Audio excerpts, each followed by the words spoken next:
പ്രാർത്ഥിക്കാം. ദൈവമായ കർത്താവേ, നീ അടിയാരെ ഏൽപ്പിച്ചിരിക്കുന്നത് ജീവന്റെ വചനം.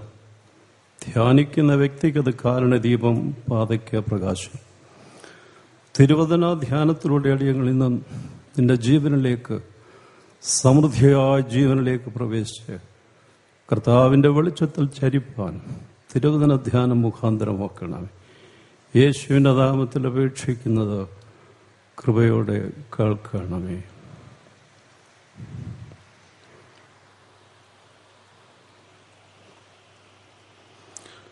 ശമൂവേലിൻ്റെ 2-ാം പുസ്തകം 12-ാം അധ്യായം 7-ാം വാക്യം.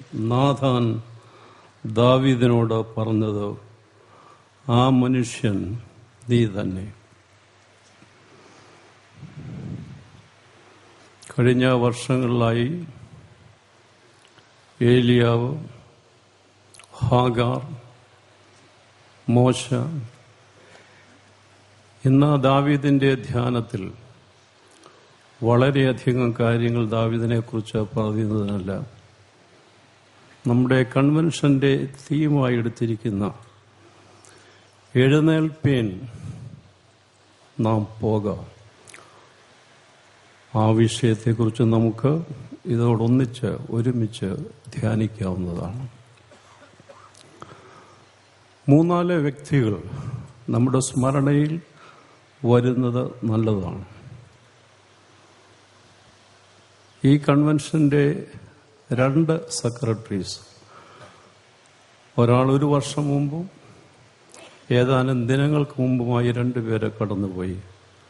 ബഹുമാനപ്പെട്ട PD മാമനച്ചൻ, കഴിഞ്ഞ വർഷം GO ജോസഫ് അച്ഛൻ. ഈ കൺവെൻഷനോട് വളരെ ബന്ധപ്പെട്ട മറ്റ് 2 അച്ഛന്മാരാണ് MV ജോർജ് അച്ഛനും KB അലക്സാണ്ടർ അച്ഛനും. അത് കഴിഞ്ഞാൽ നമ്മുടെ മനസ്സിൽ വരേണ്ട 2 വ്യക്തികൾ ഒരു പുരുഷനും ഒരു സ്ത്രീയുമാണ്. അർത്ഥമക്കാരല്ല. ഒന്ന്, ജാർഖണ്ഡിൽ ട്രൈബൽ ആളുകൾക്ക് വേണ്ടി ജീവനെ അർപ്പിച്ച വത്സ ജോൺ എന്ന സിസ്റ്റർ. മറ്റൊരാള് ദശാബ്ദങ്ങളായി ഈ കേരളത്തിൽ മുഴങ്ങിയ അനുഗ്രഹീത ശബ്ദമായിരുന്നു. അദ്ദേഹത്തെക്കുറിച്ച് പറയുന്നത് പ്രഭാഷണങ്ങളുടെ രാജശില്പി എന്നാണ്. ഭാഷാഭൂഷണി അദ്ദേഹത്തിൻ്റെ വിയോഗത്തെക്കുറിച്ച് പറഞ്ഞത്, അരങ്ങ വാണ വാക്കാണ് പോയിരിക്കുന്നത്. മലയാളത്തിൻ്റെ ഒറ്റ വാക്ക്. നമ്മുടെ പ്രഭാഷണങ്ങൾ ഈ വേദിയിൽ ഉയരുന്നത് കേരളത്തിൽ മലയാളത്തിലാണ്. അതുകൊണ്ട് സുകുമാർ അഴീക്കോട് ജനുവരി 25-ാം തീയതി നമ്മെ വിട്ട് കടന്നുപോയി. പ്രത്യേക ഒരു വ്യക്തിത്വത്തിൻ്റെ ഉടമയാണ്. നമ്മൾ എഴുന്നേറ്റ് പോയി സത്യം, നീതി, ദയ, മൂല്യങ്ങൾ, അതിനെതിരായി സംഭവിക്കുന്നതിനെതിരെ ശബ്ദം മുഴക്കുക, ഇതൊക്കെ പറയുമെങ്കിലും അക്ഷോഭ്യനായി അദ്ദേഹത്തിൻ്റെ ആ യുദ്ധം തൻ്റെ അവസാനം വരെ നടത്തിയ ആളാണ്. ഇനിയും അങ്ങനെ ഒരാളെ പെട്ടെന്ന് ലഭിക്കുക പ്രയാസമാണ്. മഴ നനഞ്ഞു വരുന്ന കുട്ടിയോട് ഇനിയും ഇങ്ങനെ ചോദിക്കാൻ ആരുണ്ട്? കരുണയറ്റ കാലവർഷത്തിൻ്റെ രോഷം ഘനീഭൂതമായ മേഘപാളികളിൽ കുളിർ തന്നൽ വീശിയപ്പോൾ ഉള്ളുണർന്ന് പെയ്തിറങ്ങിയ വർഷബിന്ദുക്കളുടെ അനന്തപ്രവാഹം മൂലമാണോ കുട്ടിയെ താമസിച്ചത്? ഇനിയും അങ്ങനെ ചോദിപ്പാൻ ഈ കരയിൽ ആരുമില്ല. നമ്മുടെ ഭാരതം പ്രൊഡ്യൂസ് ചെയ്ത മെത്രാന്മാരിൽ ഒരു ബുദ്ധിരാക്ഷസനായിരുന്നു കാലം ചെയ്ത ഡോക്ടർ പൗലോസ് മാർ ഗ്രിഗോറിയോസ്. അദ്ദേഹം കാലം ചെയ്ത് കഴിഞ്ഞ ഉടനെ മനോരമക്കാർ അഴീക്കോട് സാറോട് പറഞ്ഞു, ഒരു ആർട്ടിക്കിൾ തരണം, പെട്ടെന്ന് തരണം. അദ്ദേഹത്തിൻ്റെ ക്യാപ്ഷൻ മതി, എല്ലാം അതിലുണ്ട്. ഇടിഞ്ഞത് കുലപർവ്വതം, ആരുണ്ട് ഇങ്ങനെ സംഗ്രഹിക്കാൻ? ഇനി ഇടിഞ്ഞത് കുലപർവ്വതം. നമ്മൾ ഒരുപാട് കാര്യം പറയും, എന്നാൽ ഇത്തരത്തിൽ അരങ്ങ്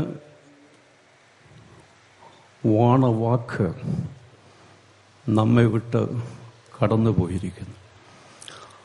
അദ്ദേഹം നമ്മേക്കാൾ ദൈവത്തോട്, ദൈവം തന്ന ദാനങ്ങളോട് വിശ്വസ്തനായിരുന്നു എന്നതിന് തെളിവുണ്ട്.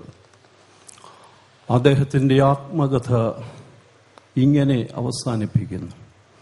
അദ്ദേഹം തന്നെ പറയുന്നു, ഇതുവരെ എൻ്റെ വാക്കുകൾ ഞാൻ ഉപയോഗിച്ചെങ്കിൽ ഈ ആത്മകഥയെ അവസാനിപ്പിക്കുന്നത് നമ്മുടെ വിശ്വമഹാകവി, നമ്മുടേതൊന്നും ചേർത്തില്ലെങ്കിൽ നമുക്ക് സംശയം വന്നേനെ. നമ്മുടേതൊന്നത് ചേർത്ത് കഴിഞ്ഞാൽ ഒരാളേ ഉള്ളൂ, അത് ടാഗോറാണ്. വിശ്വമഹാകവിയുടെ നിരുപമവും നിരതിശയനീയവുമായ വാക്കുകളിൽ എൻ്റെ അന്ത്യ അഭിവാദ്യം സമർപ്പിച്ചുകൊള്ളട്ടെ. ഞാനീ കണ്ടത് നിസ്തുലമാണെന്നതായിരിക്കട്ടെ ഇവിടം വിട്ടു പോകുമ്പോൾ എൻ്റെ വിയോഗവാക്യം. കിട്ടിയത് പോരാ, ഇനിയും വല്ലതും കൂടെ കിട്ടിയിരുന്നെങ്കിൽ ചാകുന്നതിന് മുമ്പ്. ഇതാണ് നമ്മുടെ ചേതോവികാരമെങ്കിൽ അദ്ദേഹം തന്റെ ആത്മകഥയിൽ കുറിക്കുന്നു, ഞാനീ കണ്ടത്, ദൈവം തന്ന ലോകത്തിൽ കണ്ടത് നിസ്തുലമാണെന്നതായിരിക്കട്ടെ ഇവിടം വിട്ടു പോകുമ്പോൾ എൻ്റെ വിയോഗവാക്യം. അടുത്തത്, പ്രഭാസാഗരത്തിൽ വിരിയുന്ന ഈ താമരപ്പൂവിലെ തേൻ ഞാൻ നുകർന്നുവെന്നും അങ്ങനെ എൻ്റെ ജന്മം അനുഗ്രഹിക്കപ്പെട്ടുവെന്നുമായിരിക്കട്ടെ എൻ്റെ യാത്രാമൊഴി. പ്രഭാസാഗരത്തിൽ വിരിയുന്ന ഈ താമരപ്പൂവിലെ തേൻ ഞാൻ നുകർന്നുവെന്നും അങ്ങനെ എൻ്റെ ജന്മം അനുഗ്രഹിക്കപ്പെട്ടെന്നുമായിരിക്കട്ടെ എൻ്റെ യാത്രാമൊഴി.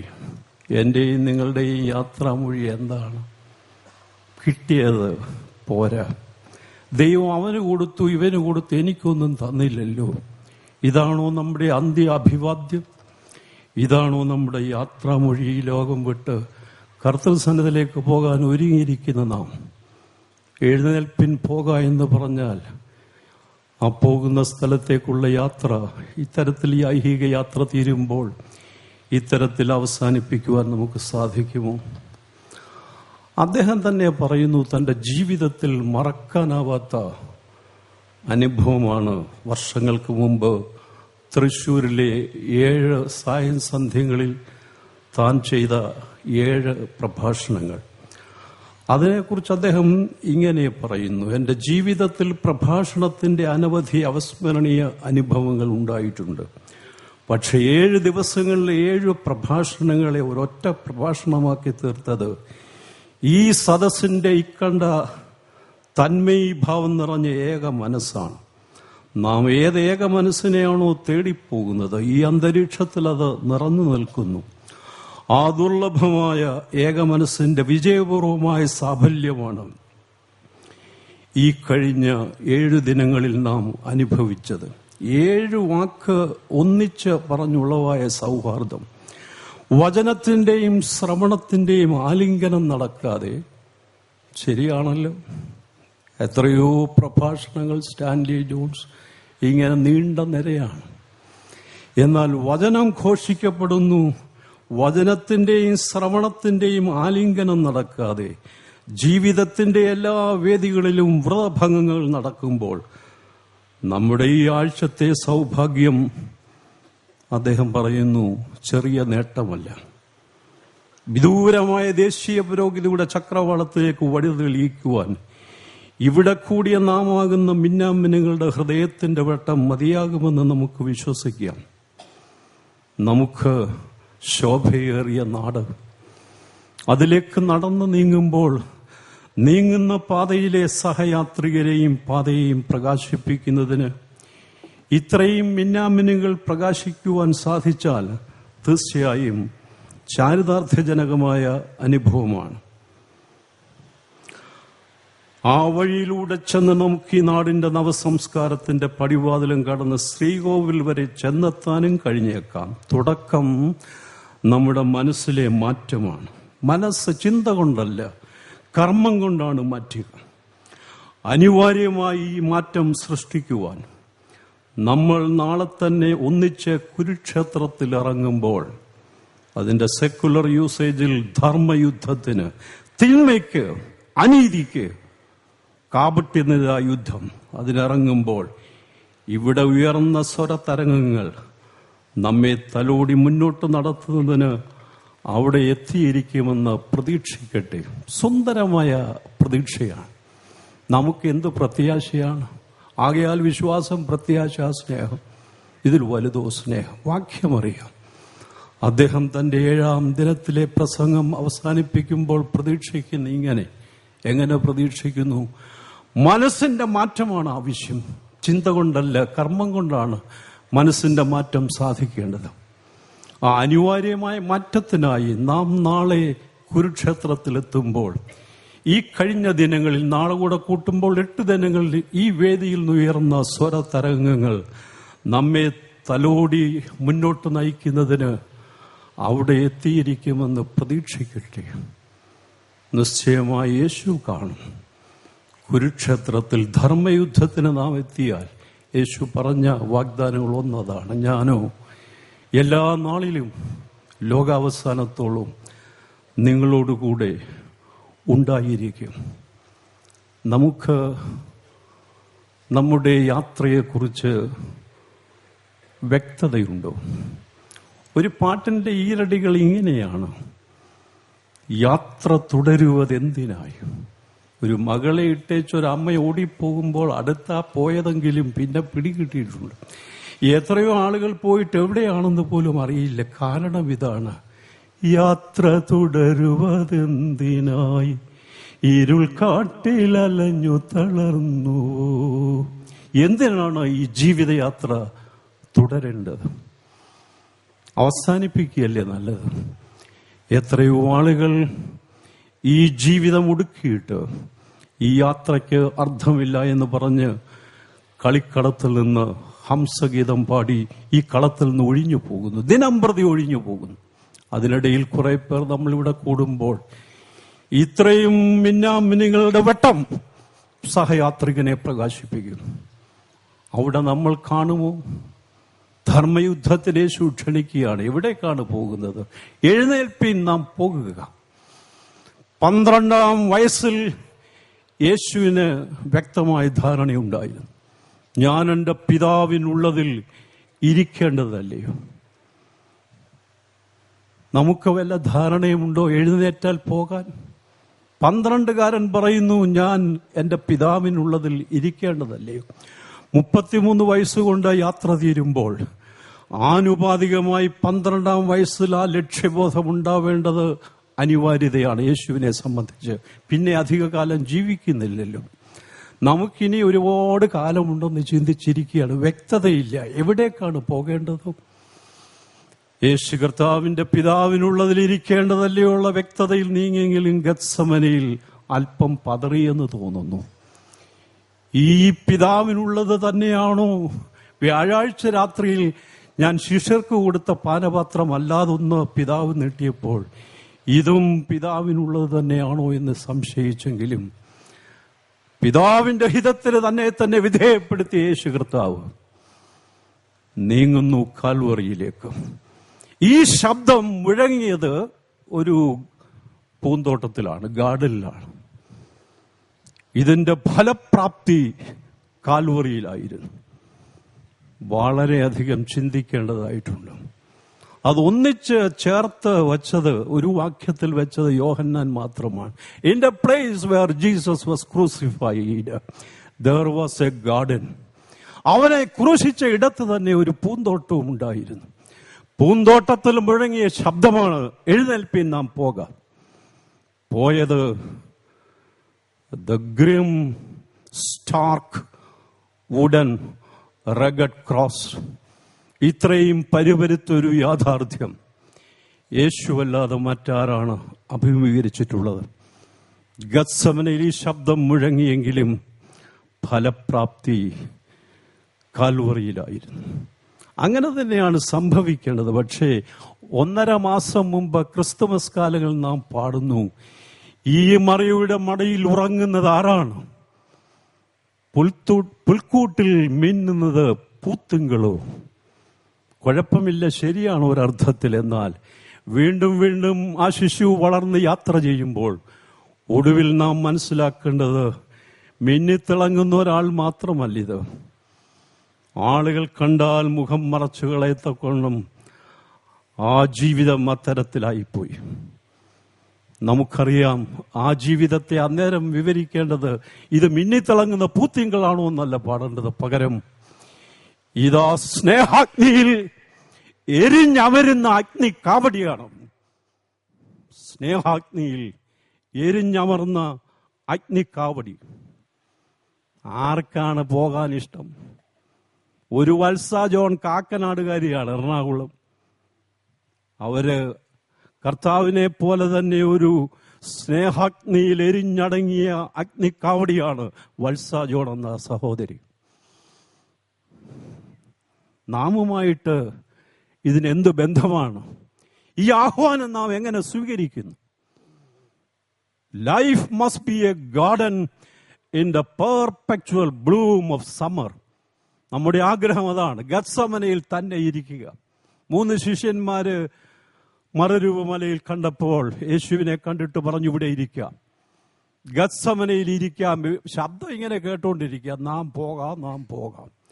എവിടേക്കാണെന്ന് പോയപ്പോൾ, വിരൽ ചൂണ്ടിയപ്പോഴും നടന്നു നീങ്ങിയപ്പോഴും ശിഷ്യർ ഓടിക്കളഞ്ഞു.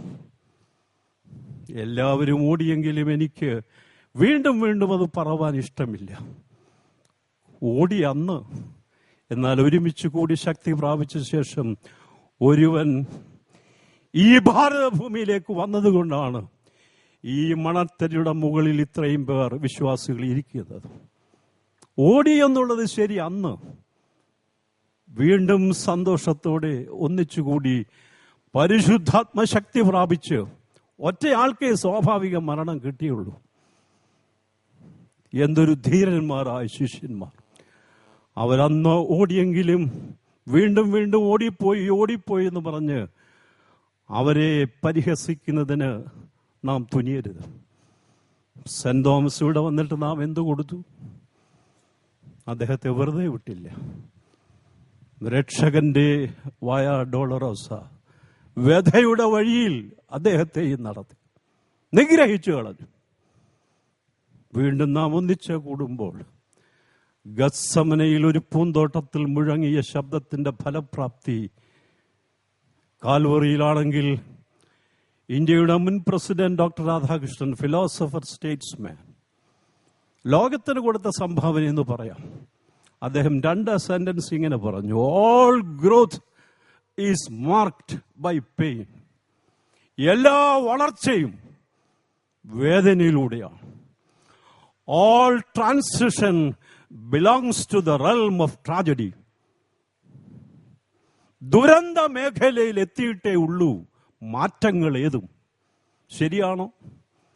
ഗത്സമനയിൽ നിന്ന് അടിവെച്ച് യേശു നീങ്ങുമ്പോൾ പിന്നോട്ട് നോക്കിയാൽ എല്ലാവരും പോയി, തൻ്റെ അമ്മ ഒഴികെ. ദുരന്ത മേഖലയിൽ അമ്മയും മകനും എത്തിക്കഴിഞ്ഞു. യേശുവിൻ്റെ മരണത്തോടുകൂടെ ലോകത്തിൻ്റെ ട്രാൻസിഷൻ, ഗുണപരമായ മാറ്റം നടന്നു കഴിഞ്ഞു. ആ ഭാഷയിൽ പറയാൻ ഇനിയും രാധാകൃഷ്ണനുമില്ല. ഒരിടത്ത് മലയാളി അഴീക്കോട് സാറ് പോയി. ഇന്ത്യയുടെ പ്രസിഡന്റായിരുന്ന രാധാകൃഷ്ണൻ നമ്മോട് പറയുന്നു, നിന്റെയും എന്റെയും ലോകത്തിന്റെയും രക്ഷ ഒരുവൻ ഏകനായി ദുരന്ത മേഖലയിലൂടെ നടന്ന്, ഈ ലോകത്ത് അതിൽ കൂടുതൽ ദുരന്തം ആർക്കാ ഉള്ളത്? കാലിക്കൂട്ടിൽ ജനിക്കുക, ഇരുകരയിൽ നിൽക്കുന്നവർ ചവിട്ടിമുക്കാൻ ശ്രമിക്കുക ജീവിത പടകിന്. ഒടുവിൽ ദുരന്ത മേഖലയിലെത്തി. അതിൽ വലിയ ദുരന്തം ഏതാണ്? ഇഞ്ചിഞ്ചായി പൊടിക്കുകയാണ്. ഇതാണ് യേശുവിൻ്റെ മരണമെങ്കിൽ. രാധാകൃഷ്ണൻ പറഞ്ഞു, സാരമില്ല, നമ്മുടെ രക്ഷ അങ്ങനെ സാധിക്കുകയുള്ളൂ. All transition belongs to the realm of tragedy. അതിൽ നിന്ന് ഗുണപരമായ മാറ്റം ഉണ്ടാവുന്നു. വില്യം ബാർക്കിലെ സുന്ദരമായ ഭാഷയിൽ പറഞ്ഞു, "The road to Jerusalem was a road which it was not easy for Jesus to take. No one ever looked forward to death in the agony of a cross." ദുഃഖം ഘനീഭൂതമായ വാചകങ്ങളാണ്. ചിന്തിച്ചാൽ, "The road to Jerusalem was a road which it was not easy for Jesus to take." യേശുവിനല്ല ഒരുവനും ഇഷ്ടപ്പെടുന്ന പാതയല്ല.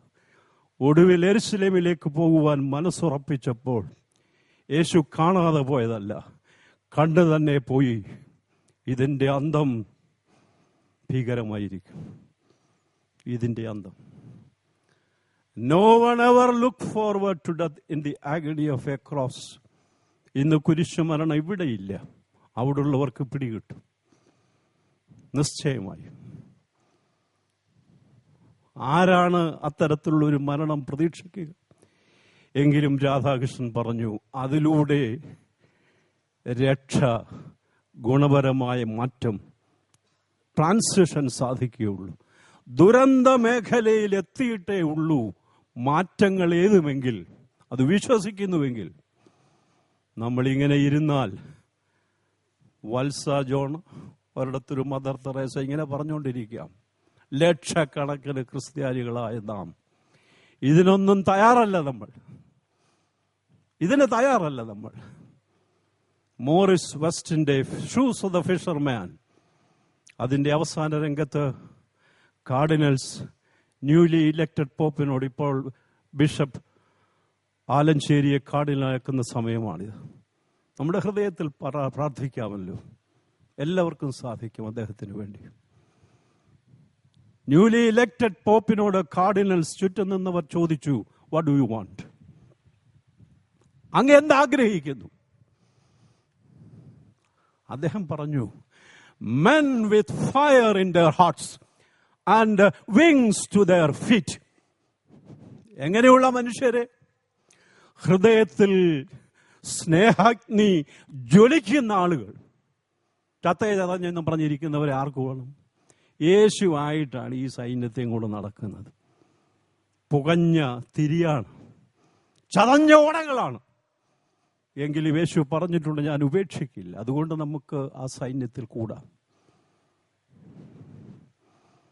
Pop പറഞ്ഞു, സ്നേഹാഗ്നിയിൽ പിടയുന്ന എരിയുന്ന ഹൃദയത്തിന്റെ ഉടമകളെ എനിക്ക് വേണം. വിങ്സ് ടു ദെയർ ഫീറ്റ്, കാലിന് ചിറകുകളുള്ളവരെ ആവശ്യം എനിക്ക്. നമ്മൾ ആ ഗണത്തിൽപ്പെടുന്നവരാണോ? ഉദ്ധാനത്തിന്റെ സായങ്കാലത്ത് രണ്ടാളുകൾ യെരുശലേമിൽ നിന്ന് എമ്മൗസിലേക്ക് പോകുന്നുണ്ട്. കർത്താവ് അവർക്ക് മനസ്സിലായില്ലെങ്കിലും കൂടെ നടന്നു. കുറച്ചു കഴിഞ്ഞപ്പോൾ അവരോട് എന്താണ് തർക്കിക്കുന്നത് എന്ന് ചോദിക്കുന്നു. വാടിയ മുഖത്തോടെ അവർ നിന്നുവെന്ന് പറഞ്ഞിട്ട് ഒരാൾ സംസാരിച്ചു. ശരിയാണ്, ആ ഒരു ദുഃഖ സാഹചര്യത്തെ അതിജീവിക്കുന്നതിനുള്ള ഉൾബലം ക്ലയോപ്പാവിനെ ഉള്ളായിരുന്നു. രണ്ടുപേരും ദുഃഖിതരാണ്. ക്ലയോപ്പാവിന് നമുക്ക് പരുഷമായിട്ട് തോന്നാം, യേശുവിനോട് ഇങ്ങനെയൊക്കെയാണോ ചോദിക്കേണ്ടത്?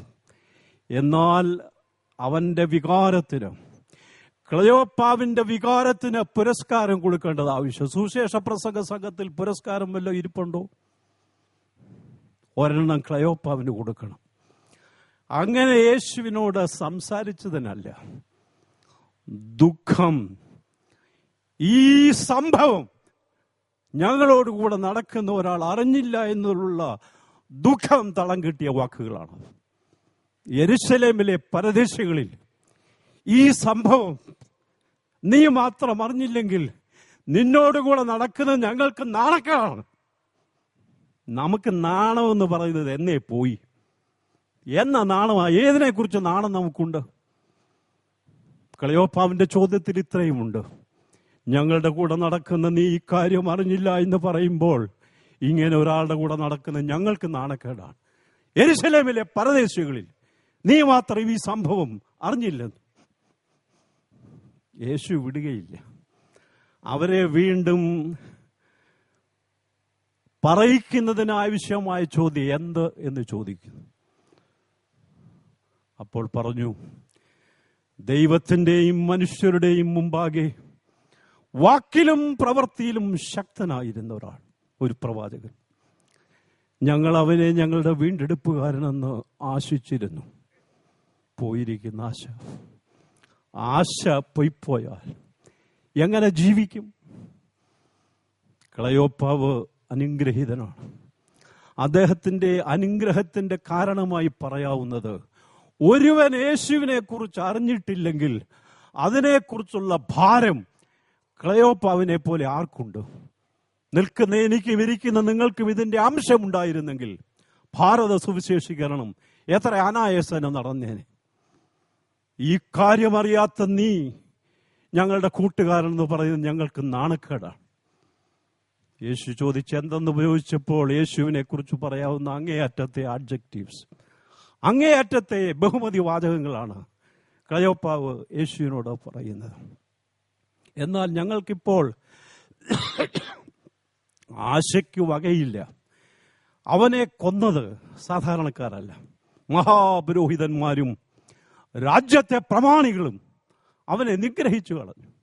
ഞങ്ങളോ അവൻ ഞങ്ങളുടെ വീണ്ടെടുപ്പുകാരനെന്ന് ആശിച്ചിരുന്നു. ആലപ്പുഴക്കാരൻ കൊച്ചൻ രാഹുൽ പോയത് ദുഃഖം. ഇത്രയും വർഷം അവർ പിടിച്ചു നിന്നത് അമ്മ പറയുന്നുണ്ട്. പോലീസുകാർ അന്വേഷിച്ചുകൊണ്ടേയിരിക്കുന്നു, അന്വേഷണം തുടരുന്നു എന്നത് തന്നെ ഞങ്ങൾക്കൊരാശയായിരുന്നു. CBI പറയുന്നു ഇനിയും അന്വേഷിച്ചത് കൊണ്ട് പ്രയോജനമില്ല എന്നുള്ള റിപ്പോർട്ട് കൊടുക്കാൻ പോവുകയാണ്. അതവിടെ ഇരിക്കട്ടെ. അന്വേഷിക്കുന്നു എന്നുള്ളത് തന്നെ അമ്മയ്ക്കും അപ്പനും ഒരു പ്രത്യാശയായിരുന്നു. കിട്ടുമായിരിക്കാം. ക്ലയോപ്പാവ് പറഞ്ഞു, ഞങ്ങൾ ആശിച്ചിരുന്നു, ഞങ്ങളുടെ ആശ പൊയ്പോയിരിക്കുന്നു, പ്രത്യാശ പൊയ്പോയിരിക്കുന്നു. എങ്കിലും ചില സ്ത്രീകൾ പോയി ഏതൊക്കെയോ കണ്ടു എന്ന് സാക്ഷിച്ച് ഞങ്ങളുടെ അടുക്കൽ വന്നു. അത് കഴിഞ്ഞ് അപ്പം നുറുക്കയിൽ സന്ധ്യോടടുത്തപ്പോൾ അവരുടെ ക്ഷണം യേശു സ്വീകരിക്കുകയാണ്. അപ്പം നുറുക്കയിൽ യേശു പ്രത്യക്ഷനായി. അവരുടെ കണ്ണുകൾക്ക് യേശുവിനെ പിടികിട്ടി. അത് കഴിഞ്ഞ് അവർ പറയുന്ന വാക്കുകൾ ന്യൂലി ഇലക്റ്റഡ് പോപ്പ് മോറിസ് വെസ്റ്റിന്റെ കഥയിലെ പോപ്പ് പറഞ്ഞ അതേ കാര്യം സംഭവിക്കുകയാണ്. പോപ്പ് എന്തോ പറഞ്ഞു? I want men with fire in their hearts and wings to their feet. അങ്ങോട്ട് ക്ലയോപ്പാവും പ്രിയപ്പെട്ടയാളും വാടിയ മുഖത്തോടെ നടന്നെങ്കിൽ, ദുഃഖിതരായി യാത്ര ചെയ്തെങ്കിൽ, അത് കഴിഞ്ഞു പറയുന്നു ഇത് യേശുവാണെന്ന് മനസ്സിലായപ്പോൾ അവർ ചിലപ്പോൾ ക്ഷമയും ചോദിച്ചാണ്, ഞങ്ങൾ ഇങ്ങനെയൊക്കെ പറഞ്ഞു പോയല്ലോ നിന്നോട്. യേശുവാണെന്ന് മനസ്സിലാക്കിയപ്പോൾ അവർ പറയുന്നുണ്ട്, അവൻ നമ്മോട് കൂടെ നടന്ന തിരുവെഴുത്തുകളെ തെളിയിക്കുമ്പോൾ നമ്മുടെ ഹൃദയം നമ്മുടെ ഉള്ളിൽ കത്തിക്കൊണ്ടിരുന്നില്ലയോ?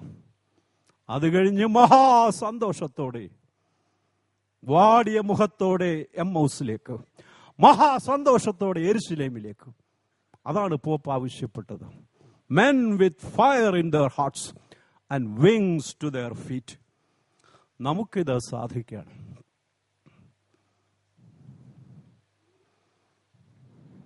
യേശു കർത്താവിൽ സന്തോഷമുള്ളവരായി ഈ ശുശ്രൂഷ നമുക്ക് ഏറ്റെടുക്കണം. നമ്മളോട് കൂടെ നടക്കുന്നവർക്ക് യേശുവിനെ അറിയാൻ പാടില്ലെന്നുള്ളത് നമുക്ക് നാണക്കേടായിരിക്കണം. അവരോട് സുവിശേഷം അറിയിക്കുന്നതിനായി സുവിശേഷ പ്രസംഗ സംഘം രൂപമെടുത്തു. ഭാരത സുവിശേഷീകരണം ലക്ഷ്യമാണ്. എന്നാൽ ഈ ഒരു ക്ലയോപ്പാവിന്റെ ഭാരം ഉള്ളിലില്ലെങ്കിൽ നമുക്കിത് ഘോഷിക്കാൻ വാക്കില്ല, ശക്തിയില്ല, ഹൃദയം പിടയുന്നില്ല, കാല് ആകെ കൂടെ മുൻപോട്ട് നീങ്ങാത്ത അനുഭവം. ഇപ്പോൾ അവരുടെ കണ്ണിൽ പ്രകാശമുണ്ട്, രണ്ടുപേരുടെയും. അവരുടെ നടത്തയ്ക്കൊരു ദൃഢതയുണ്ട്. There is a new poise and dignity and a well-settled peace in their whole bearing. ഇത് ഈ സുവിശേഷകർക്ക് നമുക്കെല്ലാം വളരെയധികം ആവശ്യമാണ്. പ്രതികരിക്കാൻ സാധിക്കുമോ? നമ്മൾ ചെയ്യുന്നത് ധ്യാന കേന്ദ്രമുണ്ട്, പ്രാർത്ഥനാ മാളികയുണ്ട്. അത് തന്നെ ആളിനെ കിട്ടുന്നില്ല. സുഖമായിട്ടിരുന്ന് പ്രാർത്ഥിച്ചാൽ മതി, കിട്ടുകയില്ല. പിന്നാണോ പോകാൻ ആളിനെ കിട്ടുക? ജാർഖണ്ഡിലേക്ക് വിളിച്ചാൽ ആര് പോകുമെന്നാണ്? കലഹാണ്ടിയിലേക്ക് പോകാൻ ആരെയും കിട്ടിയില്ല.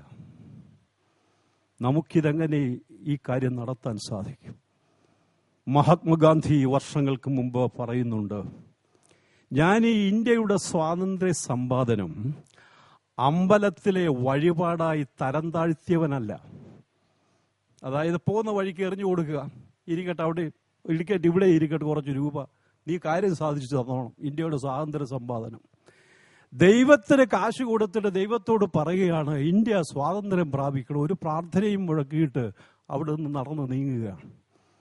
അദ്ദേഹം പറഞ്ഞു, ഞാൻ ദൈവവിശ്വാസിയാണ്, പ്രാർത്ഥിക്കുന്നവനാണ്. എന്നാൽ ഇന്ത്യയുടെ സ്വാതന്ത്ര്യ സമ്പാദന അമ്പലത്തിലെ വഴിപാടായി തരം താഴ്ത്തുന്നില്ല. ഞാൻ പ്രാർത്ഥിക്കുന്നതോടൊപ്പം ഇന്ത്യയുടെ സ്വാതന്ത്ര്യ സമ്പാദനത്തിനായി അർപ്പണബുദ്ധിയോടെ യത്നിപ്പാൻ ഞാൻ തയ്യാറാണ്. ഒടുവിൽ അർപ്പണം അദ്ദേഹത്തെ എത്തിച്ചത് തൻ്റെ ജീവനെ തന്നെ ഒരു പൂജാപുഷ്പമായി ആ ബലിവേദിയിൽ അർപ്പിക്കുന്ന ഗാന്ധിയെ കാണാം. ഗാന്ധി നമ്മോട് പറയുന്നു, എഴുന്നേൽക്കുക, ഉണരുക, എഴുന്നേൽക്കുക, പോകുക. നിന്നോടൊത്ത് സഹയാത്രികനുണ്ട്. അവൻ്റെ മുഖം വാടിയിരിക്കുന്നതിൻ്റെ കാരണം അവൻ്റെ പ്രത്യാശയായ കർത്താവിനെ അവന് യാതൊരു പിടിയുമില്ല. നമ്മൾ അവരോട് കൂടെ നടക്കുന്നുവെങ്കിലും, പറയാൻ മടിക്കുന്നുവെങ്കിൽ, നമുക്കതിനെക്കുറിച്ചൊരു ലജ്ജ ഉണ്ടായിരിക്കണം, നാണമുണ്ടായിരിക്കണം. ഈ കൺവെൻഷനിലൂടെ അത്രയെങ്കിലും സാധിച്ചാൽ വലിയ കാര്യമാണ്. ഈച്ച പാറി വീഴുമ്പോൾ ഉദാസീനമായി കൈയാട്ടാനുള്ള പ്രതികരണശേഷി പോലും നഷ്ടപ്പെട്ട ജനതയാണ്. അതും അവിടെ ഇരിക്കട്ടെ, അതിൻ്റെ മുകളിൽ ഇരിക്കുന്ന പലഹാരം അതിനോടുകൂടെ അങ്ങ് തിന്നാം. മറ്റേത് വലിയ മെനക്കേടാണ്. ഇതിൽ നിന്ന് നാം എന്ന് രക്ഷ പ്രാപിക്കും? അതിലേക്ക് കർത്താവ് നമ്മെ ക്ഷണിക്കുകയാണ്.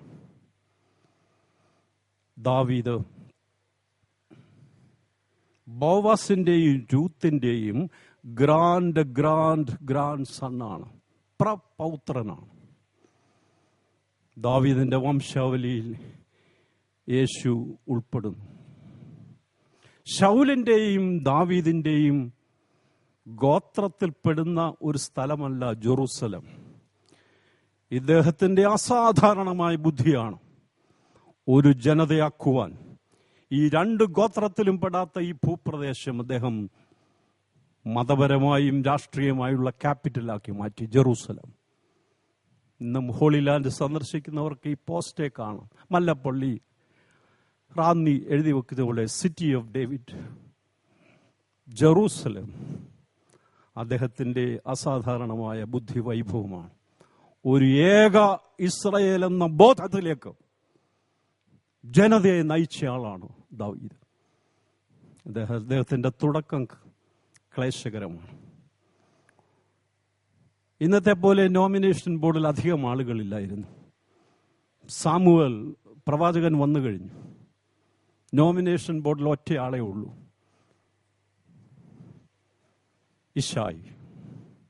ഇശായിയോട് പറഞ്ഞിട്ടുണ്ട്, അതിന്റെ കാൻഡിഡേറ്റ്സ് വരട്ടെ, ഒന്നൊന്ന്.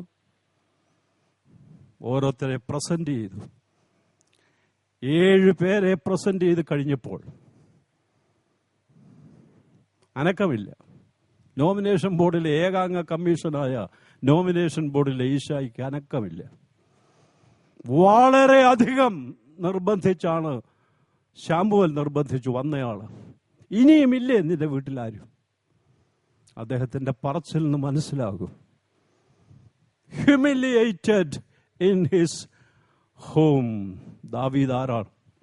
തന്റെ പിതൃഭവനത്തിൽ നിസാരനായി എണ്ണപ്പെട്ടവനാണ്. അപ്പൻ പറഞ്ഞു ഉണ്ട്, പക്ഷെ അവനെ ഈ പണിക്കൊന്നും കൊള്ളുകയില്ല. കൊള്ളുന്ന പണിക്ക് ഞാൻ അയച്ചിരിക്കുകയാണ്, ബേദലഹേം പുൽമാലുകൾ ആടുകളെ മേയ്ക്കാൻ. ശമൂവേൽ പറഞ്ഞു, വിളിക്ക്, അവനെ പ്രസന്റ് ഇവിടെ. വിളിച്ചുകൊണ്ട് വന്നു. ശമൂവേലിന് അധികം സമയം എടുക്കേണ്ടി വന്നു. തൈലപ്പൊക്കിലുള്ള തൈലം ഒഴിച്ച് അഭിഷേകം ചെയ്യുന്നു. Humiliated in his home.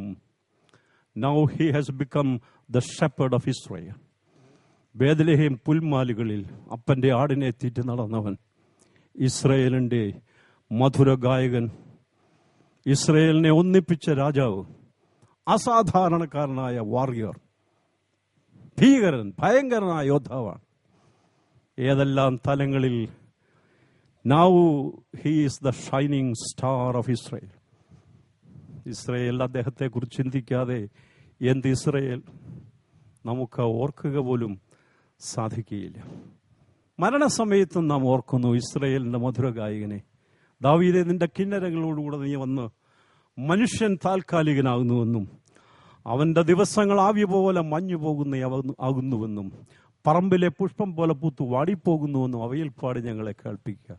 മധുര ഗായകനും ഭരണനിപുണനും അനുഗ്രഹീത രാജാവും യോദ്ധാവുമായ ശൗലിന്റെ മൗനത്തെ മാറ്റിക്കളയുന്ന വിഷാദ രോഗത്തെ നീക്കുന്ന ഗായകൻ. വീട്ടിൽ മാത്രം ഇങ്ങനെയുള്ളവരുണ്ടോ? ഇവിടെ ഇരുന്ന് കേൾക്കുന്നതിനാണ് ഈ വചനം. എൻ്റെ വീടുമായി വല്ല ബന്ധവുമുണ്ടോ? 4 കാശ് പേർഷ്യയിൽ നിന്നോ അമേരിക്കയിൽ നിന്നോ കൊണ്ടുവരുന്നവൻ വരട്ടെ, അവൻ്റെ വരവിനായി കണ്ണിൽ എണ്ണ ഒഴിച്ചിരിക്കും. ഇവിടെ ഒരുത്തനുണ്ട്, അവൻ എന്തിനു കൊള്ളാം? ബോബി ജോസ് കട്ടികടച്ചന്റെ ഭാഷയിൽ, ദൈവം മുമ്പിൽ വിളമ്പിയതിനെ നിരസിക്കാൻ നീ ആരാണ്? ഒടുവിൽ നീ നിന്റെ ഭാര്യയും വയസ്സിയെന്ന് വല്ല ഹോസ്പിറ്റലിൽ ചീട്ടെടുത്ത ബെഞ്ചിലിരിക്കുമ്പോൾ നിങ്ങളോടൊത്തിരിക്കാൻ ഈ അമേരിക്കക്കാരനെയും കുവൈറ്റുകാരനെയും സമയത്ത് കിട്ടില്ല. നീ പോഷൻ എന്ന് പറഞ്ഞ ഈ കൊച്ചനെ കിട്ടുള്ളൂ. അവനെ നിസ്സാരനായി എണ്ണിക്കളയരുത്. അവിടെങ്ങാണ്ട് നടന്നു ഇവിടെങ്ങും നടക്കുന്നില്ല എന്ന് ചിന്തിക്കരുത്.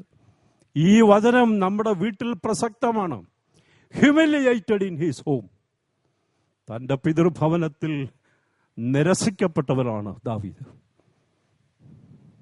ആ ദാവീദ് ഇസ്രയേലിന്റെ രാജാവായി തീരുമ്പോൾ ഒരു പ്രശ്നം വന്നു. അവന്റെ ലൈഫ് സ്റ്റൈൽ മാറുന്നുണ്ട്. പഴയ കാലത്തെക്കുറിച്ച് ഓർമ്മയുണ്ടോ എന്ന് അറിഞ്ഞുകൂടാ.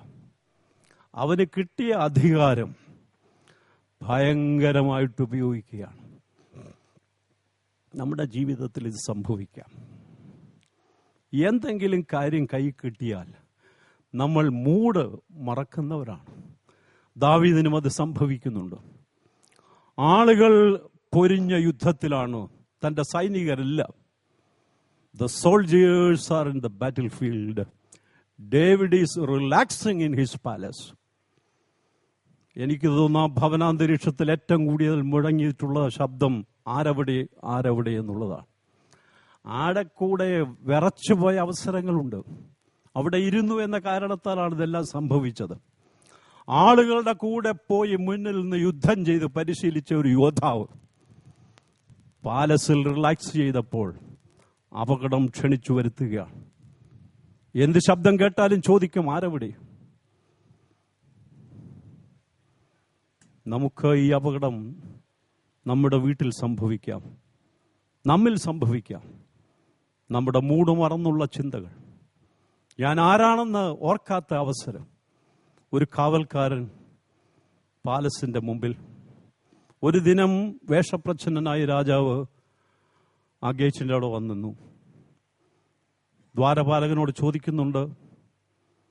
അവൻ ചോദിച്ചു, രാജാവേ, അവൻ അറിയാതെ ചോദിക്കുകയാണ്, ആരാണ്, എവിടെ പോകുന്നു? ഈ 2 ചോദ്യം എപ്പോഴും ചോദിക്കുന്നു അദ്ദേഹം. ഗേറ്റ് കീപ്പറിന് 2 ചോദ്യമുള്ളൂ, നീ ആരാണ്, നീ എവിടെ പോകുന്നു?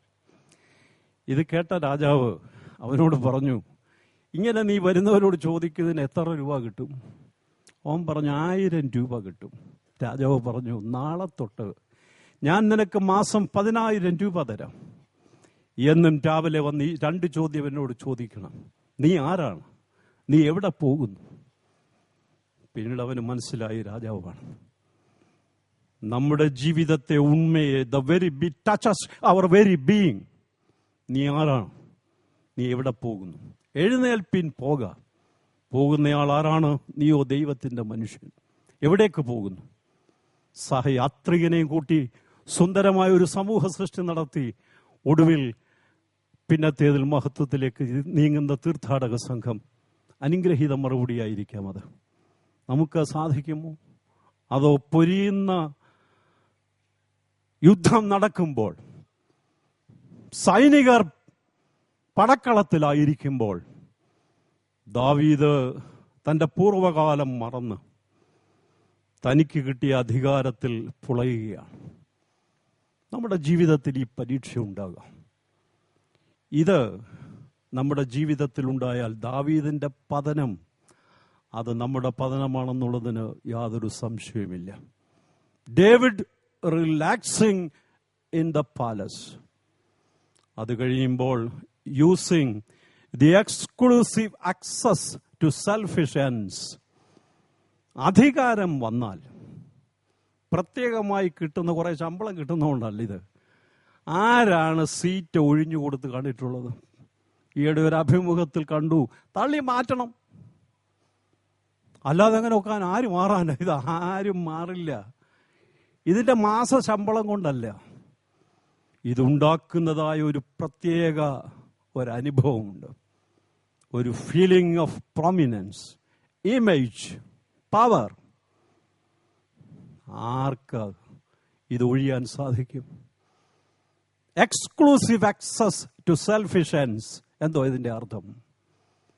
വേറെ ആളുകൾ ഒരു കുടിലിരുന്നാൽ ഈ കാഴ്ചയൊന്നും കാണാൻ ഒക്കുകയില്ല. ഇതൊരു പെന്റ് ഹൗസ് എന്ന് പറയും. അവിടെ ഇരുന്നാൽ സകലതും കാണാം. അതിലെ ഒരു കാഴ്ച ദാവീദിന്റെ ജീവിതത്തിന്റെ ഭ്രംശത്തിന് കാരണമായി. വഴി ഗതി തെറ്റാൻ ഒറ്റ കാഴ്ചയേ ഉള്ളൂ. അത് സാധിക്കുന്നത് ഇതുകൊണ്ടാണ്.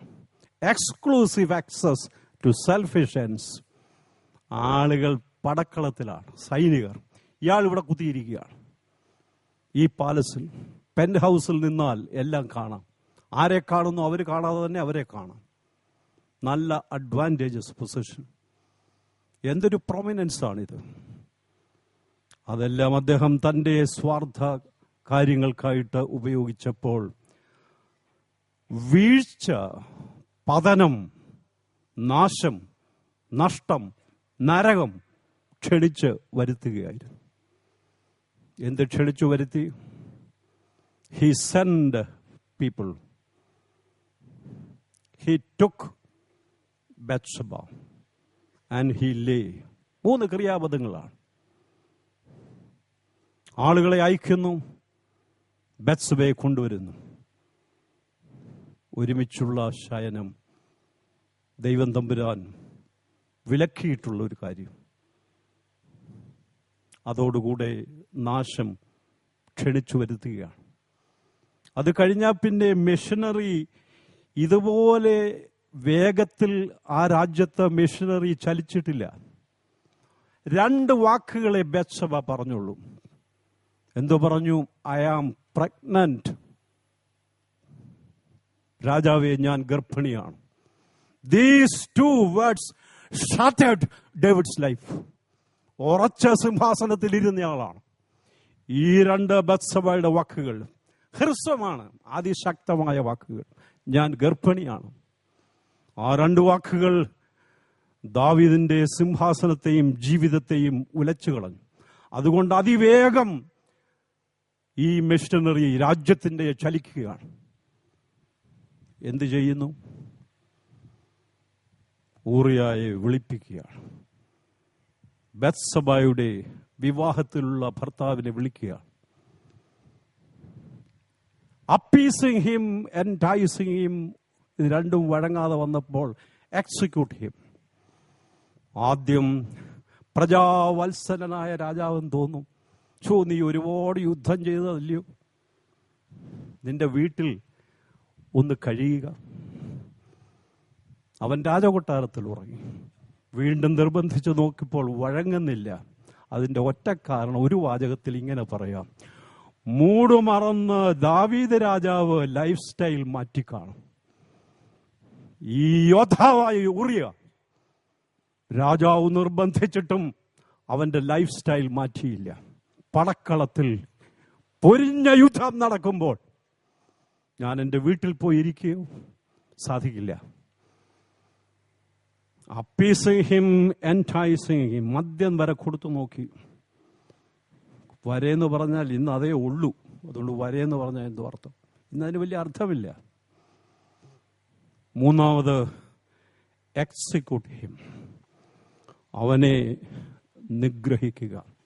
The crass, CRASS, employment of power.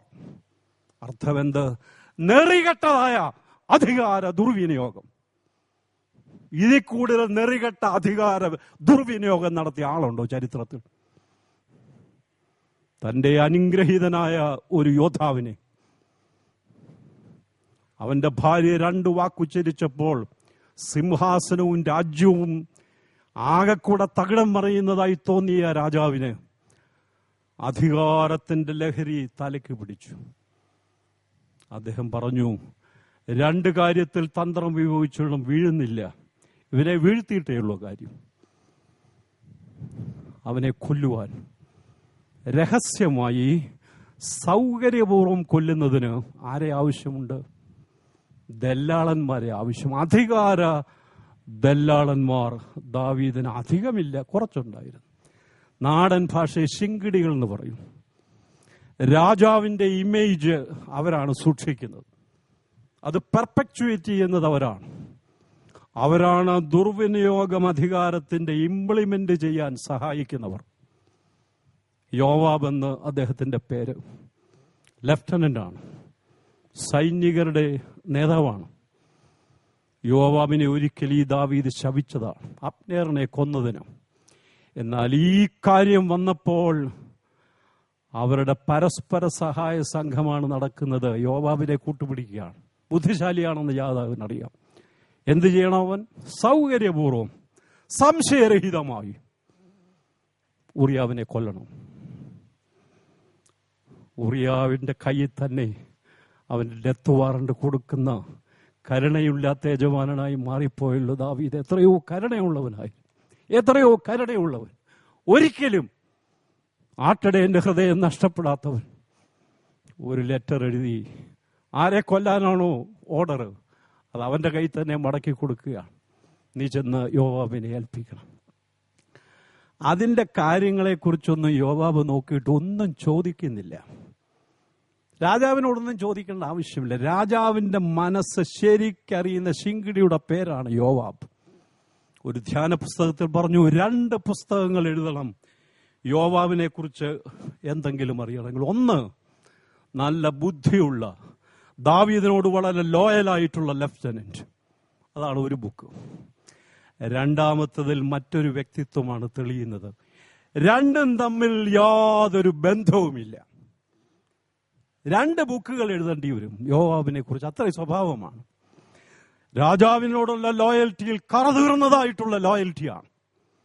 എന്നാൽ എന്തൊരു ഭയങ്കരമാണ് selfish ruthlessness to keep his power. അവന്റെ തന്നെ ആ സൈന്യത്തിലെ സ്ഥാനം ഉറപ്പിക്കുവാൻ എന്തും ചെയ്യാൻ മടിക്കാത്തവൻ. രാജാവിന്റെ സ്ഥാനം നിലനിർത്തുന്നതോടൊപ്പം തന്റെ സ്ഥാനവും നിർത്തുക. വിൻഡിക്റ്റീവ് ട്രച്ചറി, ഭയങ്കരമായ പ്രതികാര ബുദ്ധിയാണ്. അതിന്റെ ആൾരൂപമാണ് യോവാബ്. അദ്ദേഹത്തെയാണ് കൂട്ടുപിടിച്ചിരിക്കുന്നത്. ഒരിക്കൽ അബ്നേറിനെ കൊന്നപ്പോൾ കുറ്റമില്ലാത്ത രക്തത്തെ ചൊരിഞ്ഞു എന്ന് പറഞ്ഞ് ശപിച്ചതാണ് യോവാബിനെ ദാവീദ്.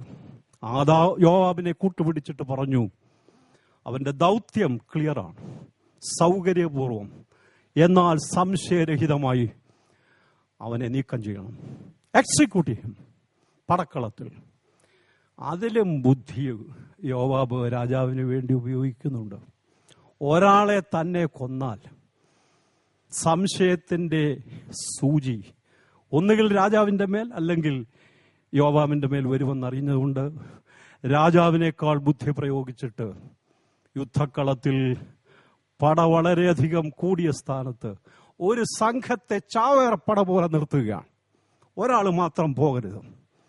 കൂടെ കുറെ സൈനികരുടെ ചത്തു കഴിഞ്ഞാൽ ആരും സംശയിക്കുകയില്ല. അത് കഴിഞ്ഞൊരു മെസ്സഞ്ചറെ ട്രെയിൻ ചെയ്യുകയാണ്. അവന്റെ കയ്യിൽ കൊടുത്തെങ്കിലും അവനൊരു പിടിയുമില്ല. ലൈനിന്റെ ഇടകൾ വരികൾക്കിടയിൽ വായിക്കാൻ യോവാബിനറിയാം.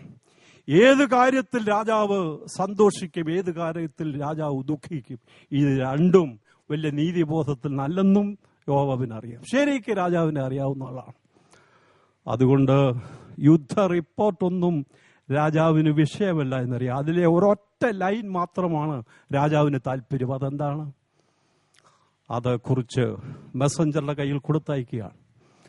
ദാവീദ് നോക്കി, വാചകം ഇങ്ങനെയാണ്: രാജാവേ, നിന്റെ ഭൃത്യനായ ഊരിയാവ് മരിച്ചുപോയി. പടക്കളത്തിൽ കുറെ പേര് പോയതിൽ ആദ്യം ക്ഷോഭം, അത് കഴിഞ്ഞ ഉടനെ തണുക്കുന്നു, സന്തോഷം. എൻ്റെ വിശ്വസ്തനായ യോവാബ് കാര്യം സാധിച്ചിരിക്കുന്നു. Let this not be evil in your sight. മറുപടി കൊടുത്തയച്ചു. അനിഷ്ടമാണെന്ന് നിനക്ക് തോന്നേണ്ട കാര്യമില്ല. യോവാബ് മറുപടി ലഭിച്ചു. ഈ അവാർഡ് നാടകം അവസാനിക്കുകയാണ്. അധികാര ദല്ലാളിന്റെ ശുഭപര്യവസായിയായ നാടകം. രാജാവിന് സമാധാനം, യോവാബിന് പ്രശംസ. ഇത് ജീവിതത്തിൽ നടക്കുന്നു. എവിടെയെല്ലാം അധികാരമുണ്ടോ അവിടെയെല്ലാം നടക്കാൻ സാധ്യതയുള്ളതാണ്. എന്നാൽ ഇതിനിടയിൽ നമുക്കറിയാം, there is a pock in the wheel. അങ്ങനെ സുഗമമായി വണ്ടി ഉരുണ്ടു പോകുമെന്ന് ആരും വിചാരിക്കരുത്. സുഗമമായി വണ്ടി ഉരുണ്ടു പോയില്ല. യോവാബ് മാത്രം കണ്ടു എന്ന് ചിന്തിക്കരുത്. യോവാബ് മാത്രം അറിഞ്ഞു എന്ന് ചിന്തിക്കരുത്. The hawk that God is. ജാഗരൂകനായ ദൈവം ജീവിക്കുന്നു. ദാവീദേ, നിനക്കങ്ങനെ ഒരു പെർഫെക്റ്റ് ക്രൈം ചെയ്യാൻ നീ എത്ര അധികാരമുള്ളവനാണെങ്കിലും സാധിക്കില്ലെന്ന് ഓർത്തുകൊള്ളുക. David send people to war. നിരനിരയായി ക്രിയാപദങ്ങളാണ്. David send people to war. David sent people to inquire about Bathsheba. David sent people to bring Bathsheba. David sent people to call Uriah. David sent a letter to Uriah. 5 പ്രാവശ്യം അയച്ചവനാണ്. അധികാരിയല്ലേ, എന്തും ചെയ്യാം. 6ാമത്തെ പ്രാവശ്യം അയച്ചത് ഈ രാജാവല്ല, ദൈവമെന്ന രാജാക്കന്മാരുടെ രാജാവ്, എല്ലാം കാണുന്നവൻ. സങ്കീർത്തനക്കാരന്റെ ഭാഷയെ പറഞ്ഞാൽ ഗോഡ് ഈസ് ദ ഗ്രേറ്റസ്റ്റ് ഇൻസോംനിയാക്. നിദ്രാവിഹീനനായ ദൈവം, ശ്രദ്ധാലുവായ ദൈവം, ജാഗരൂകനായ ദൈവം. നിനക്ക് ഇതിനകത്തൊരു അനിഷ്ടവും വിചാരിക്കരുത് എന്ന് നിനക്ക് എഴുതാം യോവാബിന്. എന്നാൽ this is evil in my sight, I look at it in another perspective. ദാവീദിനോട് ദൈവം പറയുന്നത് അതാണ്. നിനക്ക് യോവാബിന് അങ്ങനെ എഴുതാം, കുഴപ്പമൊന്നുമില്ല. Let this not be evil in your sight. God said this is evil act. നിന്റെ പാപം അഡൽട്ടറി അല്ല, വ്യഭിചാരമല്ല നിന്റെ പാപം. Now the king of Israel has become a murderer. കൊലപാതകനായി കഴിഞ്ഞു നീ. നിന്റെ അടുക്കിലേക്ക് നീ എത്ര പ്രാവശ്യം അയച്ചു? പടക്കളത്തിലേക്ക് ആളുകളെ അയക്കുന്നു, ബത്ശബയുടെ അടുക്കൽ ആളുകളെ അയക്കുന്നു, കൊണ്ടുവരാൻ ആളുകളെ അയക്കുന്നു. അത് കഴിഞ്ഞ് ഊറിയാ വിളിപ്പിക്കാൻ ആളുകൾ അയക്കുന്നു, ഊറിയാവിന്റെ കയ്യിൽ എഴുത്തു കൊടുത്ത് അയക്കുന്നു. എല്ലാം അയക്കലാണ് 5 പ്രാവശ്യം. ഇവിടെ decisive verb God uses. God send. ആരാന്ന് പറയാമോ? ക്വിസ് കോമ്പറ്റീഷൻകാര്. ആരെ അയച്ചു? നാഥാൻ. എനിക്ക് തോന്നുന്നത് മുംബൈയിൽ ഉണ്ടായിരുന്നെങ്കിൽ, ആ പാലസിൽ രഹസ്യമായി വെച്ചിരുന്നെങ്കിൽ കൂടെ കൂടെ കേൾക്കുന്ന ശബ്ദം ഒന്നേ ഉള്ളായിരുന്നു. ആരവിടെ? ആര് ചെല്ലാനാണ്? ഭയമാണ്. അത് കഴിഞ്ഞപ്പോൾ ഒരു ദിനം ആരവിടെ എന്നുള്ള രാജാവിന്റെ ചോദ്യത്തിന് മറുപടി കിട്ടി. Your friend Nathan has come. നിന്റെ സ്നേഹിതനായ നാഥാൻ എത്തിയിരിക്കുന്നു. ഇങ്ങനെയുള്ള സ്നേഹിതർ നല്ലതാണ്. ദാവീദിന് ശൗലിന്റെ മകൻ യോനാഥാൻ, ദാവീദിന് ഇതാ മറ്റൊരു സ്നേഹിതൻ നാഥാൻ. എന്തെങ്കിലും ഗുണമായിരിക്കും. ബാർക്കലിയാച്ചന്റെ ഭാഷയെ പറഞ്ഞാൽ oasis of sweetness in the desert of bitterness. വളരെ ദുഃഖിതനായ ദാവീദിന് ഇവന്റെ വരവ് നല്ലതായിരിക്കുമെന്ന് ചിന്തിച്ചു കാണാം. നാഥാൻ വന്നു, പോയ വഴി. അനുഗ്രഹീതനാണ് Nathan. Nathan discovered a story. He is prayerful enough to find a way of appealing to his heart. to king's heart. At the same time, bold enough and frank enough to say, thou art the man who did this crime. വളരെ പ്രാർത്ഥനാപൂർവം നെയ്തെടുത്ത കഥയാണ് ധനികന്റെ ആടുകളുടെയും ദരിദ്രന്റെ പെൺകുഞ്ഞാടിന്റെയും കഥ. ഒടുവിൽ കഥ അവസാനിക്കാൻ നേരത്ത് സിംഹാസനത്തിലിരുന്ന രാജാവ് ചാടി എണീറ്റ് പറയുന്നുണ്ട്, അവൻ മരണയോഗ്യൻ. Nathan seized the opportunity. അവസരം പാഴാക്കിയില്ല നാഥാൻ. താൻ എന്തിനു വേണ്ടി വന്നോ അക്കാര്യം വെളിപ്പെടുത്തുകയാണ്. എന്തിനാണ് വന്നത്? Nathan took upon himself the task of telling David that the end seal is put on your kingdom. നിന്റെ രാജ്യം അവസാനിച്ചിരിക്കുന്നു, അതിന് സീല് വെക്കാൻ വന്നിരിക്കുകയാണ്. ആർക്കും ഇഷ്ടമല്ല പ്രിയ സത്യം. നാഥാൻ അത് ഏറ്റെടുത്തതാണ്, സുന്ദരമായി അവതരിപ്പിച്ചു. രാജാവ് തന്നെ ഒക്കേഷൻ ഉണ്ടാക്കി. ആ അവസരം നാഥാൻ ശരിക്കുപയോഗിച്ചു. അവൻ മരണയോഗ്യൻ എന്ന് പറയുകയും നാഥാൻ പറഞ്ഞ ആ മനുഷ്യൻ നീ തന്നെ. 2 ശമൂവേൽ 12-ാം അധ്യായം 7-ാം വാക്യം. നാഥാൻ ദാവീദിനോട് പറഞ്ഞത് ആ മനുഷ്യൻ നീ തന്നെ. Thou art the man who did this crime. ശാന്തമായി, എങ്കിലും സത്യത്തിൻ്റെതായ ഇടിമുഴക്കം അതിലുണ്ടായിരുന്നു. Leading David to conviction, confession and cleansing. എന്തൊരു നല്ല സ്നേഹിതനാണ്. ഇത്തരത്തിലുള്ള സ്നേഹിതരെ ഏതധികാരിക്കും അതിൽ കൂടുതൽ ദൈവം തരാൻ ഒന്നുമില്ല. The greatest God-given gift to David is Nathan. ശിങ്കിടികളുണ്ടായിരുന്നു, അവരെല്ലാം ഓടി മറയും. അധികാരം പോയി എന്ന് കണ്ടാൽ ഇതാ നാഥാൻ നിൽക്കുന്നു. നിന്റെ രാജ്യവും രാജ്യത്വം എല്ലാം തീരാറായിരിക്കുന്നു. ഇനിയുമെങ്കിലും നിന്റെ സമാധാനത്തിനുള്ള വഴി അറിഞ്ഞുവെങ്കിൽ കൊള്ളായിരുന്നു. ഇനിയുമെങ്കിലും അത് ശരിക്കേറ്റു. നമ്മളെക്കാൾ എത്രയോ നല്ലവനാണ് ദാവീദ്. ഈ ഒരൊറ്റ കഥ, ഇവിടെ 7 ദിവസമായി കഥകളുടെ സമാഹാരം, എന്തെല്ലാം കേൾക്കണം, ഒരു മാറ്റവുമില്ല. ഒരു ചെറിയ കഥയാണ് നാഥാന്റെ. അതെന്ത് ചെയ്തു? Leading him to conviction, confession and cleansing. ഒരു റിപ്പൻറ്റൻസിലേക്കും റിഫോർമേഷനിലേക്കും നയിക്കുകയാണ് ദാവീദിനെ. ദാവീദ് ദൈവത്തോട് ഒരു കാര്യം പറഞ്ഞു, ശ്രദ്ധിക്കണേ. ഒരു കുളിക്കുന്ന സ്ത്രീയാണ് ജീവിതത്തിന്റെ ഭ്രംശം ഉണ്ടാക്കിയതെങ്കിൽ ഏറ്റവും ഒടുവിലത്തെ ദൈവത്തോടുള്ള ദാവീദിന്റെ അപേക്ഷ കേൾക്കണമോ? എന്നെ കഴുകുവാൻ, ശുദ്ധീകരിക്കുവാൻ എനിക്കൊരലക്കുകാരനെ, മുഷിഞ്ഞ വസ്ത്രങ്ങൾ കഴുകി വെടിപ്പാക്കുന്ന ഒരുവനെയോ ഒരുവളെയോ ദൈവമേ നീ എനിക്ക് തന്നാലും. There was aberration in David's life through a bathing woman. ഇപ്പോൾ അതിൽ നിന്ന് രക്ഷപ്പെടാൻ ഏറ്റവും ഒടുവിലായി ദൈവത്തോട് യാചിച്ചതാണ്, എന്നെ കല്ലേലിട്ട് അലക്കണം. Clean me, purge me. എൻ്റെ മാലിന്യങ്ങൾ നീക്കുവാൻ എന്നെ അലക്കിയാലും അതിൻ്റെ വേദന ഞാൻ സഹിക്കട്ടെ. ഇത് ദൈവത്തോട് പറയുന്ന ദാവീദുണ്ടെങ്കിൽ നമ്മൾ ആര് ദാവീദിനെ കുറ്റം പറയാൻ? അനുതാപത്തിന്റെ കണ്ണുനീര് കൊണ്ട് അവസാന കൈക്ക് ദാവീദ് സുവർണ ശ്രേണികൾ ഉണ്ടാക്കി. അതിൽ ചവിട്ടി ചവിട്ടി മനുഷ്യത്വത്തിന്റെ മഹോന്നതമായ മേഖലയിലേക്ക് നടന്ന അനുഗ്രഹീതനാണ് ദാവീദ്. നമ്മളെവിടെ കിടക്കുന്നു? ദാവീദ് അത് ചെയ്തു, ഇത് ചെയ്തു, ഇതെല്ലാം പറഞ്ഞുകൊണ്ട് നടക്കുക. ഞാനോ രക്ഷപ്പെട്ടില്ല.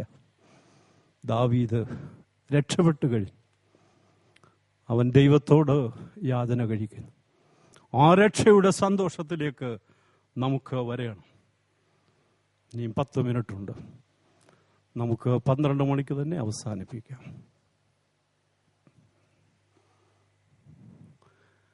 2-3 പിക്ചേഴ്സ് മനോരമയിൽ വന്നു. ഒന്ന്, നമുക്ക് ആ കുഞ്ഞ് പോയ സ്ഥലത്തേക്ക് നമുക്ക് പോകാൻ ഇഷ്ടമാണ്.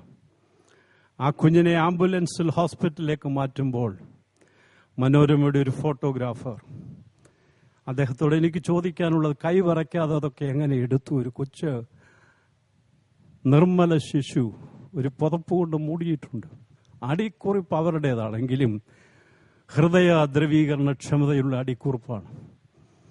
മനോരമയിൽ ആ പിക്ചറിന്റെ അടിയിൽ കുറിച്ചു, വിളിക്കല്ലേ എന്നല്ല, വാചകം ശരിയായ കൊച്ചന്റെ ആകത്തില്ല, വിളിച്ചല്ലേ മോൾ ഉറങ്ങുകയാണ്. പക്ഷെ ആ കുട്ടി ശോഭയേറിയ നാട്ടിൽ എത്തിക്കഴിഞ്ഞു. അത് നമുക്കിഷ്ടമാണ്, അക്കരയ്ക്ക് യാത്ര ചെയ്യുക. ആ കുട്ടി അവിടെ പോകും.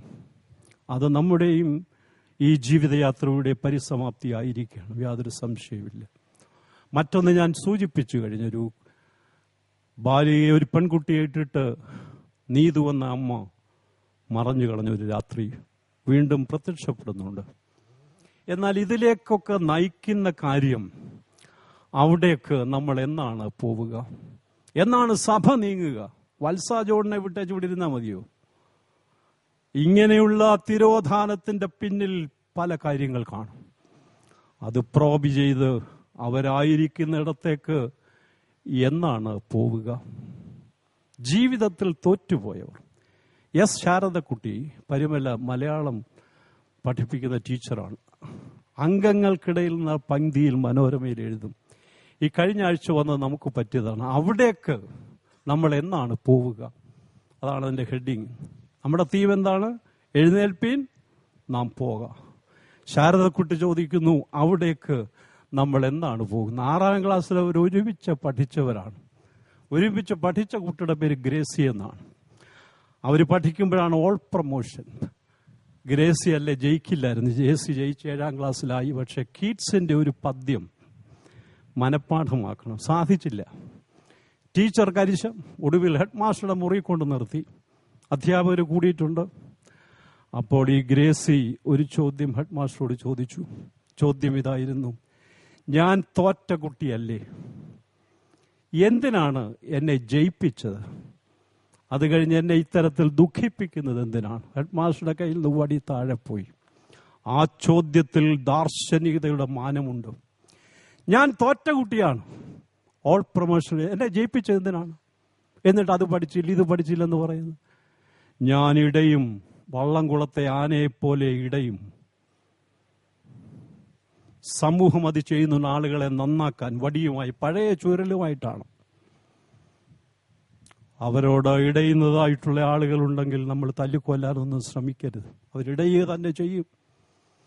കാര്യം ആ ചോദ്യത്തിൽ, ഞാൻ തോറ്റ കുട്ടിയാണ്, എന്നെ ജയിപ്പിച്ചത് എന്തിനാണ്?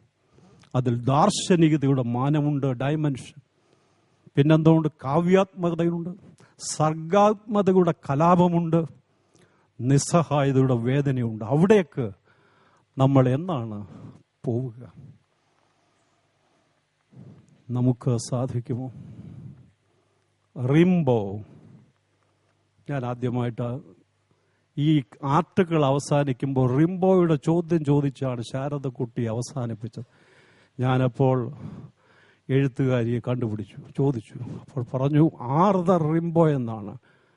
ആർതർ റിംബോ 37 വയസ്സ് വരെ ജീവിച്ചുള്ളൂ. 19ാം വയസ്സിൽ എഴുത്ത് നിർത്തിയ ആളാണ് Rimbaud. French poet, 19th century. 37 വയസ്സ് വരെ ജീവിച്ചെങ്കിലും 19 എഴുത്ത് നിർത്തി. അദ്ദേഹത്തെ വിക്ടർ യൂഗോ പറഞ്ഞു ഇൻഫന്റ് ഷേക്സ്പിയർ. ആളിന്റെ വാക്കുകൾ ഇങ്ങനെയാണ്. എന്താണ് നമ്മൾ ചിന്തിക്കാൻ പോകുന്നത്? അവിടേക്ക് നമ്മൾ എന്നാണ് പോവുക? അവിടേക്ക് നമ്മൾ എപ്പോഴാണ് പോവുക? കടലോരങ്ങളും പർവ്വതങ്ങളും കടന്നുള്ള അവിടേക്ക്. ഒരു പുതിയ സൃഷ്ടിയുടെയും പുതിയ വിവേകത്തിന്റെയും ഉൽപ്പത്തിയെ അഭിവാദനം ചെയ്യുവാൻ, പ്രജാപീഡകരുടെയും രാക്ഷസരൂപങ്ങളുടെയും പലായനം കാണാൻ, അന്ധവിശ്വാസങ്ങളുടെ അന്ത്യം കാണാൻ, പുതിയതിനെ വരവേൽക്കാൻ നാം എപ്പോഴാണ് അവിടേക്ക് പോകുക? 19ാം നൂറ്റാണ്ടിൽ റിംബോ എന്ന കവി ഉയർത്തിയ ചോദ്യമാണ്. നമുക്ക് പത്രത്തിൽ ഫോട്ടോ കാണുക, അത് കഴിഞ്ഞ് കുറച്ചു പേരൊക്കെ കരയുമായിരിക്കും. ഇതിന്റെ കാരണങ്ങളിലേക്ക് രാഹുലിന്റെ അമ്മയുടെ ഖേദം, അന്വേഷണം നിർത്തിയല്ലോ CBI. അന്വേഷിക്കുകയാണെങ്കിൽ ഞങ്ങൾക്കൊരു പ്രത്യാശയുണ്ടായിരുന്നു, രാഹുലിനെ തിരികെ കിട്ടും. യേശുവിനെ മനസ്സിലായതുകൊണ്ട് അന്വേഷണം നിർത്തിയിരിക്കുകയാണോ? ആർക്ക് ദൈവത്തെ യേശുവിനെ മനസ്സിലാക്കാൻ പൂർണ്ണമായും ഈ സത്വാന്വേഷണം യേശുവിനെ അറിയാനുള്ള ബർന്നബാസ് തിരുമേനിയെ കൊച്ചുയുടെ പാട്ടാ പാടി കൊതി നമുക്കുണ്ടായിരിക്കണം. നിശ്ചയമായും അവൻ നമ്മോട് കൂടെ സഹയാത്രികനായി. ക്ലയോപ്പാവിൻ്റെ കൂടെ പോയ ആൾ മാത്രമല്ല. ക്ലയോപ്പാവ് കളിയാക്കി ചോദിച്ചാലും അവന്റെ അന്തരംഗത്തിന്റെ ആത്മാർത്ഥതയെ യേശു മനസ്സിലാക്കി. അവനാണ് മനുഷ്യൻ, ക്ലയോപ്പാവാണ് ശിഷ്യൻ. എന്തൊരു ചോദ്യമാണ് അവൻ ചോദിക്കുന്നത്. യേശുവിനെ അറിയാത്തത് ഇതുപോലെ ഒരു ലജ്ജാകരമായ സംഗതിയില്ലെന്ന്. നമുക്കിതിൽ വല്ലൊരു ലജ്ജയുണ്ടോ?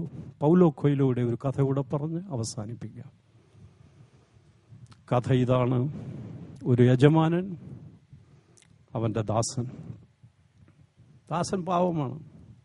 ഒരു ദിനം ഈ ദാസൻ യജമാനന്റെ അടുക്കൽ ഒരു അപേക്ഷ വെച്ചു. എനിക്ക് കുറച്ച് രൂപ വേണം. യജമാനൻ ചിന്തിച്ചിട്ട് പറഞ്ഞു, ഒരു കണ്ടീഷൻ, അടുത്തുള്ള മലയിൽ ഈ വരുന്ന രാത്രിയിൽ നീ രാത്രി മുഴുവൻ അതിൻ്റെ മണ്ടയ്ക്ക് മുകളിൽ ചെലവഴിക്കണം. അവൻ അവിടുന്ന് ദുഃഖിതനായി തിരിഞ്ഞു നടന്നിട്ട് തൻ്റെ കൂട്ടുകാരനെ കണ്ട് തൻ്റെ പ്രയാസം പറഞ്ഞു. കൂട്ടുകാരൻ ചിന്തിച്ചിട്ട് പറഞ്ഞു, നിനക്ക് പണം ആവശ്യമുണ്ടല്ലോ, ഇച്ചിരി തണുപ്പ് കൂടുതൽ കാണും, നീ അവിടെ പോയി രാത്രി ചെലവഴിച്ചാട്ടെ.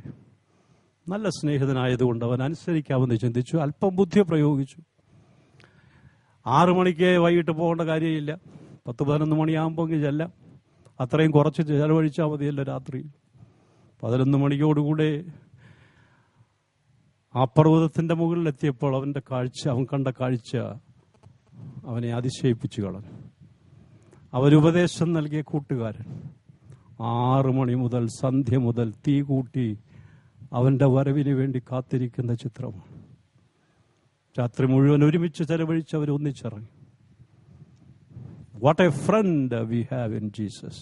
ആ പാട്ട് പാടുമ്പോൾ എന്തൊരു ആശ്വാസമാണ്. അവൻ രക്ഷകനാണ്, സ്നേഹിതനാണ്. യേശു ഒടുവിൽ പറഞ്ഞ അന്ത്യമൊഴികളിലൊന്നും ഇതായിരുന്നു, ഞാൻ നിങ്ങളെ അനാഥരായി വിടുകയില്ല, ഞാനോ ലോകാവസാനത്തോളം എല്ലാ നാളിലും നിങ്ങളോടുകൂടെ ഉണ്ട്. അഴീക്കോട് സാറിൻ്റെ പ്രതീക്ഷ ഇതായിരുന്നു. മനസ്സിന്റെ മാറ്റം ചിന്ത കൊണ്ടല്ല, കർമ്മം കൊണ്ടാണ്. ആ അനിവാര്യമായ മാറ്റത്തിനായി നാളെ നാം കുരുക്ഷേത്രത്തിലെത്തുമ്പോൾ കഴിഞ്ഞ 7 ദിനങ്ങളിലായി ഇവിടെ ഉയർന്ന സ്വരതരംഗങ്ങൾ നമ്മെ തഴുകി തലോടി മുന്നോട്ട് നയിക്കുന്നതിന് അവിടെ എത്തിയിരിക്കുമെന്ന് ഞാൻ പ്രതീക്ഷിക്കട്ടെ. നാളെ ഇവിടെ കൂടുമ്പോൾ 8 ദിനങ്ങൾ ഇവിടെ ഉയരുന്ന സ്വരതരംഗങ്ങൾ അനീതിക്കരുതേ, തിന്മയ്ക്കെതിരെ പോരാടുവാൻ നമ്മൾ ഇറങ്ങുമ്പോൾ നമ്മെ തഴുകി തലോടി മുന്നോട്ട് നയിക്കുവാൻ ഇവിടെ ഉയർന്ന സ്വരതരംഗങ്ങൾ അവിടെ എത്തിയിരിക്കും എന്നുള്ളതിൽ യാതൊരു സംശയവുമില്ല. നമ്മുടെ പ്രസംഗമൊന്നും എത്തണ്ട അവിടെ. യേശു കർത്താവിൻ്റെ വാക്കുകൾ വിശ്വസിക്കൂ. ഞാനോ ലോകാവസാനത്തോളം നിന്റെ ഈ ധർമ്മയുദ്ധത്തിൽ, എന്നോട് കൂടെയുള്ള യുദ്ധത്തിൽ, തിന്മയ്ക്കെതിരെയുള്ള പോരാട്ടത്തിൽ ഞാൻ നിന്നോടുകൂടെ ഇരിക്കും. വിശുദ്ധനായ പൗലോസ് പറഞ്ഞു, അവൻ വിശ്വസ്തനാണ്, അവൻ എൻ്റെ ഉപനിധി കാക്കും, ഞാൻ നല്ല പോർ പൊരുതു, ഓട്ടം തികച്ചു, വിശ്വാസം കാത്തു. ഹെൻസ് ഫോർത്ത്, ഇനിയും നീതിയുടെ കിരീടം. ഏലിയാവ് വലിയ പ്രവാചകൻ ഒരിക്കൽ നിരാശനായി ചെടിച്ചോട്ടിൽ ഇരുന്നു പോയി. ദൈവം തമ്പുരാൻ തട്ടി ഉണർത്തുകയാണ്, നീ ഇവിടെ ഇരിക്കേണ്ടവനല്ല, മണൽപ്പുറവും പന്തലിന്റെ കീഴും നല്ലതായിരിക്കാം. ഈ തീം, ഈ ശബ്ദം മുഴങ്ങിയത് ഗത്സമനയിൽ തോട്ടത്തിലായിരിക്കാം. അതിന്റെ ഫലപ്രാപ്തി കാൽവറിയിലാണെന്ന് നീ ഓർക്കണം. ഏലിയാവേ, നീ ഭീരുവായി, എത്രയോ ധീരനായിരുന്നു നീ, കർമ്മധീരനായി നീ ഇങ്ങനെ കർമ്മഭീരുവായത് എപ്പോഴാണ്? ഉണരുക, എഴുന്നേൽക്കുക. നിനക്ക് ദൂരയാത്ര ചെയ്യാനുണ്ട്, ദൂരയാത്ര ചെയ്യാനുണ്ട്, ദൂരയാത്ര ചെയ്യാനുണ്ട്. ജീവിതയാത്രക്കാരാ, ജീവിതയാത്രക്കാരാ.